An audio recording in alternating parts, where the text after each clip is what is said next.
Hello viewers. Tamil Nadu கிராம ஊராட்சி செயலாளர் அது சம்மந்தப்பட்ட தினசரி அப்டேட் வந்து பார்த்தீங்கன்னா நம்மளோட சேனலில் பார்த்துட்ருக்கோம்.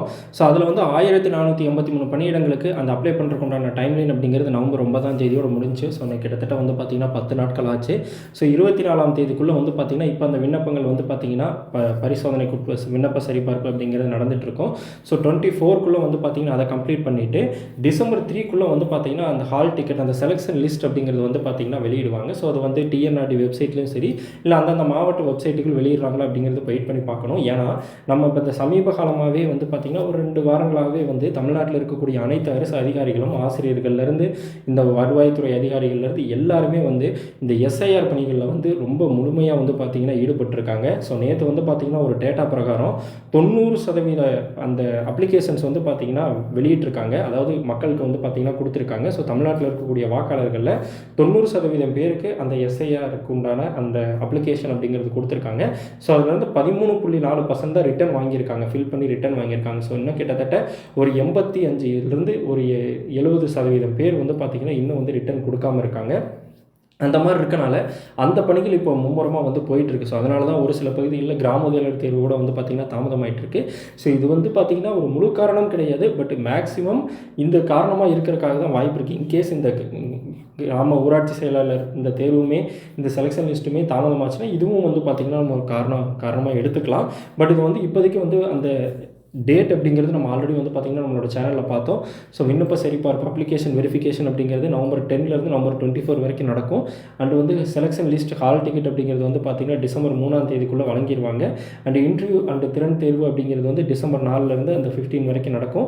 அண்ட் பணி நியமன ஆணையம் அப்படிங்கிறது 17 நடக்கும் அப்படிங்கிறது வந்து பார்த்திங்கன்னா நம்ம ஆல்ரெடி பார்த்துருந்தோம். ஸோ மேபி இதில் ஏதாவது ஸ்லைட் சேஞ்சஸ் வந்து இந்த எஸ்ஐஆர்னால் நடப்பதற்கான வாய்ப்புகள் இருக்குது. பட் இது எதுவுமே அஃபிஷியல் கிடையாது.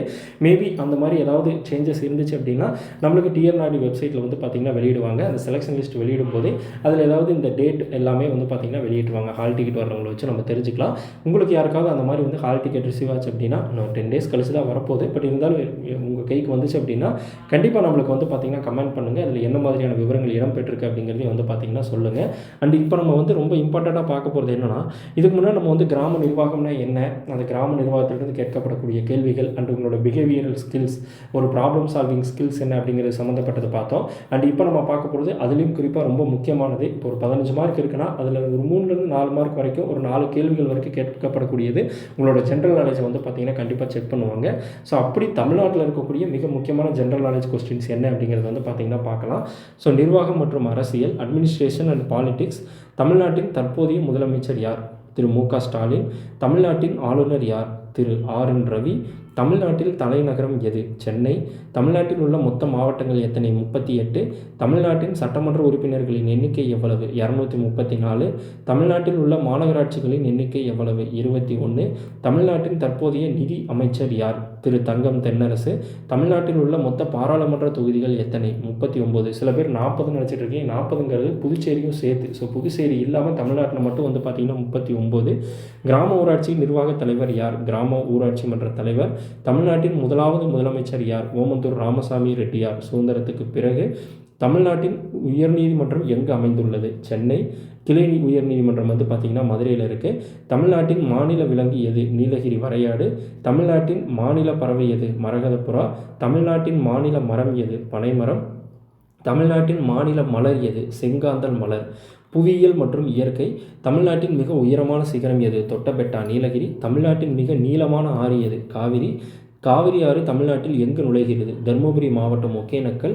தமிழ்நாட்டின் ஒரே பன்னாட்டு பறக்கும் சரணாலயம் எங்கு அமைந்துள்ளது? வேடந்தாங்கல். தமிழ்நாட்டின் கோடைகால வாசஸ்தலம் என்று அழைக்கப்படுவது எது? ஊட்டி உதகமண்டலம். இந்தியாவின் தென்கோடி முனையான கன்னியாகுமரிக்கு அருகில் உள்ள மாநிலம் எது? கேரளா. பாக் சலசந்தி இந்த இரு நாடுகளுக்கிடையே அமைந்துள்ளது. இந்தியா மற்றும் இலங்கை. தமிழ்நாட்டின் மிக பழமையான அணை எது? கல்லணை திருச்சி. தமிழ்நாட்டின் மான்செஸ்டர் என்று அழைக்கப்படும் நகரம் எது? கோயம்புத்தூர். தமிழ்நாட்டின் ஹாலந்து ஆஃப் தமிழ்நாடு என்று அழைக்கப்படும் பகுதி எது? திண்டுக்கல். மலர்கள் உற்பத்தி அதிகம். தமிழ்நாட்டின் கடலோர மாவட்டங்கள் எத்தனை? 13. தமிழ்நாட்டின் நெற்களஞ்சியம் என்று அழைக்கப்படும் மாவட்டம் எது? தஞ்சாவூர். கிழக்கு தொடர்ச்சி மலையும் மேற்கு தொடர்ச்சி மலையும் சந்திக்கும் இடம் எது? நீலகிரி மலைகள். தமிழ்நாட்டின் மிக முக்கிய எரிசக்தி மூலம் எது? அனல் மின்சாரம் மற்றும் காற்றாலை மின்சாரம். தமிழ்நாட்டில் உள்ள பெரிய துறைமுகம் எது? சென்னை துறைமுகம். வரலாறு மற்றும் பண்பாடு. சங்க காலத்தில் முச்சங்கங்கள் நடைபெற்ற இடம் எது? மதுரை. திருக்குறளை எழுதியவர் யார்? திருவள்ளுவர். சிலப்பதிகாரத்தை எழுதியவர் யார்? இளங்கோவடிகள். திராவிட இயக்கத்தின் தந்தை என்று அழைக்கப்படுபவர் யார்? பெரியார் ஈவேரா. தமிழ்நாட்டில் புகழ்பெற்ற பல்லவர்களின் தலைநகரம் எது? காஞ்சிபுரம். தமிழ்நாட்டில் புகழ்பெற்ற சோழர்களின் தலைநகரம் எது? தஞ்சாவூர். தமிழ்நாட்டில் புகழ்பெற்ற பாண்டியர்களின் மதுரை தலைநகரம் எது? மதுரை. யாதும் ஊரே யாவரும் கேளீர் என்ற வரிகள் இடம்பெற்ற நூல் எது? புறநானூறு. நவீன தமிழ்நாட்டின் தந்தை என்று போற்றப்படுபவர் யார்? காமராஜர். புகழ்பெற்ற தஞ்சை பெரிய கோயிலை கட்டியவர் யார்? முதலாம் ராஜராஜ சோழன். தமிழ்நாட்டின் பாரம்பரிய நடனம் எது? பரதநாட்டியம். தமிழ்நாட்டில் புகழ்பெற்ற ஜல்லிக்கட்டு எந்த பண்டிகையுடன் தொடர்புடையது? பொங்கல். தமிழகத்தில் வேற்றுமையின் ஒற்றுமை சின்னமாக விளங்கும் கோயில் எது? நாகூர் தர்கா அல்லது வேளாங்கண்ணி தேவாலயம். தமிழ் தாத்தா என்று அழைக்கப்படுபவர் யார்? உ.வே. சாமிநாத ஐயர். இந்திய அரசியலமைப்பை எழுதியவர் யார்? Doctor B.R.. அம்பேத்கர். நெக்ஸ்ட் கல்வி மற்றும் பொருளாதாரம். தமிழ்நாட்டில் உள்ள மத்திய பல்கலைக்கழகங்கள் எத்தனை? 2, புதுச்சேரியுடன் சேர்த்து 3. தமிழ்நாட்டின் முதல் தொழில் எது? விவசாயம். இந்தியாவின் மொத்த போக்குவரத்தில் மிக முக்கிய பங்கு வகிப்பது எது? சாலை போக்குவரத்து. தமிழ்நாட்டில் புகழ்பெற்ற தோல் பொருட்கள் தயாரிப்பு மையம் எது? வேலூர், ஆம்பூர், வாணியம்பாடி. தமிழ்நாட்டின் முக்கியமான கனிம வளம் எது? லிக்னைட், நெய்வேலி. இந்தியாவின் முதல் ரயில் எங்கு இயக்கப்பட்டது? மும்பை முதல் தானே வரை. தமிழ்நாட்டில் உள்ள சர்வதேச விமான நிலையங்கள் எத்தனை? 4. சென்னை, மதுரை, திருச்சி, கோயம்புத்தூர். தமிழகத்தின் முக்கிய பணப்பயிர் எது? கரும்பு. தமிழ்நாட்டின் கல்வி வளர்ச்சிக்கு மதிய உணவு திட்டத்தை அறிமுகப்படுத்தியவர் யார்? காமராஜர். தமிழ்நாட்டின் தற்போதைய பள்ளிக்கல்வித்துறை அமைச்சர் யார்? திரு அன்பில் மகேஷ் பொய்யாமொழி. இந்தியாவின் தேசிய பாடல் எது? வந்தே மாதரம். ஐநா சபையில் உள்ள மொத்த உறுப்பு நாடுகள் எத்தனை? 193. இந்தியாவின் தேசிய கொடியை வடிவமைத்தவர் யார்? பிங்களி வெங்கையா. சூரிய குடும்பத்தில் உள்ள மொத்த கோள்கள் எத்தனை? 8. இந்தியாவின் விண்வெளி திட்டத்தின் தந்தை என்று அழைக்கப்படுபவர் யார்? டாக்டர் விக்ரம் சாராபாய். உலகிலேயே மிக நீண்ட ஆறு எது? நைல் நதி. உலகின் மிக அகலமான நதி வந்து பார்த்திங்கன்னா அமேசான். உலக மக்கள் தினம் எப்போது அனுசரிக்கப்படுகிறது? ஜூலை 11. இந்திய ரூபாய் நோட்டில் உள்ள மொழிகளின் எண்ணிக்கை எத்தனை? 17. 1 கிலோ பைட் என்பது எத்தனை பைட்டுகளுக்கு சமம்? கேபிங்கிறது 1024 பைட்டுகள். இந்தியாவின் தற்போதைய குடியரசுத் தலைவர் யார்? திரௌபதி முர்மு. இந்தியாவின் தற்போதைய பிரதமர் யார்? திரு நரேந்திர மோடி. இந்தியாவின் தலைநகரம் எது? புதுடெல்லி. இந்தியாவின் தேசிய பூ எது? தாமரை. முதல் உலகப்போர் தொடங்கிய ஆண்டு எது? 1914 to 18. இரண்டாம் உலகப்போர் 1939 to 45. நிலவில் முதல் மனிதன் கால் பதித்த ஆண்டு எது? 1969. நீல் ஆம்ஸ்ட்ராங் பற்றி தெரிஞ்சிருப்பீங்கன்னு நினைக்கிறேன். கிராம ஊராட்சி தொடர்பான கேள்விகள். தமிழ்நாட்டில் பஞ்சாயத்து ராஜ் சட்டம் எப்போது நடைமுறைக்கு வந்தது? 1994 ஏப்ரல் 24. கிராம சபை கூட்டம் குறைந்தபட்சம் எத்தனை மாதங்களுக்கு ஒரு முறை நடத்தப்பட வேண்டும்? 3 மாதங்களுக்கு ஒரு முறை. ஆண்டிற்கு 4 முறை கட்டாயம். ஸோ இது வந்து பார்த்திங்கன்னா நிறைய பேர் கமெண்ட்லேயே கேட்டிருந்தீங்க. 4 முறை கண்டிப்பாக வந்து பார்த்திங்கன்னா நடத்தியிருக்கணும். 6 முறை அப்படிங்கிறது தமிழ்நாட்டில் இப்போ புதுசாக கொண்டு வந்தது. அது கிட்டத்தட்ட வந்து பார்த்திங்கன்னா ஒரு 3 இயர்ஸாகவே இருக்குது. ஸோ மொத்தம் 6 முறை. இதில் ஆண்டிற்கு 4 முறை கொடுத்துருக்காங்க. இதுக்கு ஆன்சர் ஆண்டுக்கு 6 முறை தமிழ்நாட்டில். ஓகேங்களா? தமிழ்நாட்டில் கிராம ஊராட்சி எத்தனை மக்கள் தொகைக்கு அமைக்கப்படுகிறது? குறைந்தது 500 மக்கள் தொகை. உள்ளாட்சி தேர்தல்களை நடத்துவது யார்? மாநில தேர்தல் ஆணையம். உள்ளாட்சி தேர்தல் முடிவுகள் எத்தனை ஆண்டுகளுக்கு ஒரு முறை வெளியிடப்படும்? 5 ஆண்டுகளுக்கு ஒரு முறை. ஒரு கிராம ஊராட்சியின் குறைந்தபட்ச உறுப்பினர்களின் எண்ணிக்கை எவ்வளவு? 6. ஒரு ஊராட்சியில் உள்ள வார்டுகளின் எண்ணிக்கை எவ்வளவு? குறைந்தது 6 வார்டுகள். கிராம ஊராட்சியின் முக்கிய வரி வருவாய் எது? வீட்டு வரி. கிராம சபையின் தலைவர் யார்? ஊராட்சி மன்ற தலைவர். கிராம ஊராட்சியின் தலைமைச் செயலாளராக செயல்படுவது யார்? கிராம ஊராட்சி செயலாளர். கிராம ஊராட்சியின் வரவு செலவு கணக்குகளை சரிபார்க்கும் அதிகாரம் யாருக்கு உள்ளது? ஆய்வாளருக்கு. கிராம சபை கூட்டம் நடத்துவதற்கு தேவையான குறைந்தபட்ச உறுப்பினர்கள் எண்ணிக்கை எவ்வளவு? மொத்த உறுப்பினர்களின் 1/10 பகுதியினர். பஞ்சாயத்து ராஜ் அமைப்பில் உள்ள மொத்த நிலைகள் எத்தனை? 3 நிலைகள். கிராம ஊராட்சி, ஊராட்சி ஒன்றியம், மாவட்ட ஊராட்சி. கிராம ஊராட்சியின் கட்டாய பணிகள் யாவை? குடிநீர் வழங்குதல், தெருவிளக்கு பராமரிப்பு, துப்புரவு பணிகள், சாலை பராமரிப்பு. கிராம ஊராட்சியின் வளர்ச்சி திட்டங்களை செயல்படுத்துவது யார்? வட்டார வளர்ச்சி அலுவலர். நெக்ஸ்ட் மேலும் சில முக்கிய கேள்விகள். தமிழ்நாட்டில் உள்ள உலக பாரம்பரிய சின்னங்கள் எத்தனை? 4 தொகுதிகள். மாமல்லபுரம், பெரிய கோயில் மற்றும் சோழர் கோயில்கள், நீலகிரி மலையியல், மேற்கு தொடர்ச்சி மலை. 5 ஆண்டு திட்டங்களை இந்தியாவில் அறிமுகப்படுத்தியவர் யார்? ஜவஹர்லால் நேரு. தமிழ்நாட்டின் நுழைவாயில் என்று அழைக்கப்படும் நகரம் எது? தூத்துக்குடி. இந்தியாவின் முதல் பெண் பிரதமர் யார்? இந்திரா காந்தி. காந்தியின் அரசியல் குரு யார்? கோபாலகிருஷ்ண கோகலே. தமிழ்நாட்டின் முக்கிய ஏற்றுமதி பொருட்கள் யாவை? துணிகள், தோல் பொருட்கள், வாகன உதிரி பாகங்கள்.